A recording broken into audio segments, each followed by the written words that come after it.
Shalom Aleichem, ce 13 Adar est un jour de jeûne, communément appelé Ta'anit Esther. Le Rava nous rapporte que ce jour de jeûne a été institué par Mordechai et Esther. Mordechai était l'un des grands dirigeants spirituels du peuple d'Israël, et de la même manière qu'il a institué la lecture de la Megillah et autres mitzvot relatives à Purim, il a institué, décrété à tout le peuple d'Israël un jeûne le 13 Adar. En effet, ce 13 Adar, on a dû se défendre contre nos ennemis, et donc redoubler de prières et jeûner pour implorer la miséricorde divine.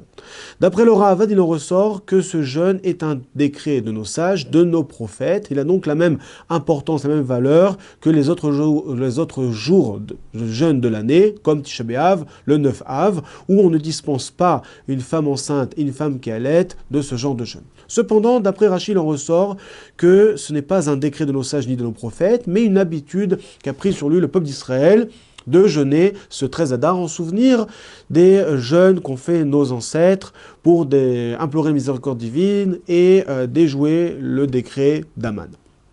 Le Réma, a priori, tranche comme ce Rashi, ainsi que le Rambam et le Shulchan Aruch, comme ça il en ressort, et donc on peut se montrer moins rigoureux, car ce n'est qu'une coutume, et pas un décret de nos sages ni de nos prophètes. Alors c'est pour cela que on dispensera les femmes enceintes de ce jour de jeûne. Est appelée femme enceinte une femme dont le oubar est nika, c'est-à-dire le fœtus se distingue, c'est-à-dire à peu près 3 mois après la conception, une femme est considérée comme femme enceinte et dispensée de ce jour de jeûne. Avant cela, pendant les 3 premiers mois qui suivent la conception, si la femme se sent bien, elle a l'obligation de jeûner, mais si elle sent un quelconque malaise ou des vomissements, elle est également, elle aussi, dispensée de jeûner.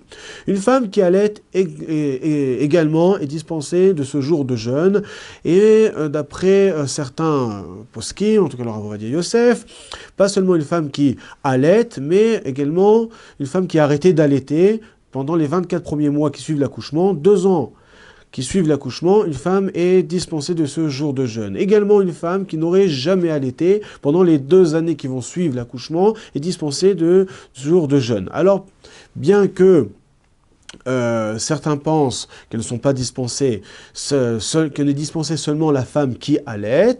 Malgré tout, si la femme est un peu faible, et c'est le cas en général dans notre génération, alors elle sera dispensée pendant les 2 premières années qui ont suivi l'accouchement de jeûner ce jour de Ta'anit Esther. Également, une femme qui aurait fait une fausse couche 40 jours après la conception, pendant les 30 premiers jours qui suivent la fausse couche, est dispensée de ce jour de jeûne. Au-delà, elle pourra se montrer plus rigoureuse et jeûner. Et si elle se sent mal à l'aise, une quelconque faiblesse, elle aussi, on pourra la dispenser de ce jour de jeûne les 2 années qui vont suivre la fausse couche. Une personne malade également est dispensée de ce jour de jeûne, est appelée malade, pas seulement une personne qui est alitée, mais aussi une personne qui a de la fièvre et que, à cause de cette fièvre, n'est pas opérationnelle comme il se devrait, n'est pas actif. Cette personne est dispensée du jour de jeûne. Également, une personne qui souffre de migraine est dispensée de ce jour de jeûne d'Esther. Également, on dispense le Hatan et la Kala, les 7 jours qui suivent le dénuptial, et également le Mohé, le Sandak et Avi Aben, le père de l'enfant, le jour de la circoncision, on n'aura pas l'obligation de jeûner. Quand on n'a pas l'obligation de jeûner, il n'y a pas d'obligation non plus de rattraper ce jour de jeûne un autre jour, on est dispensé complètement.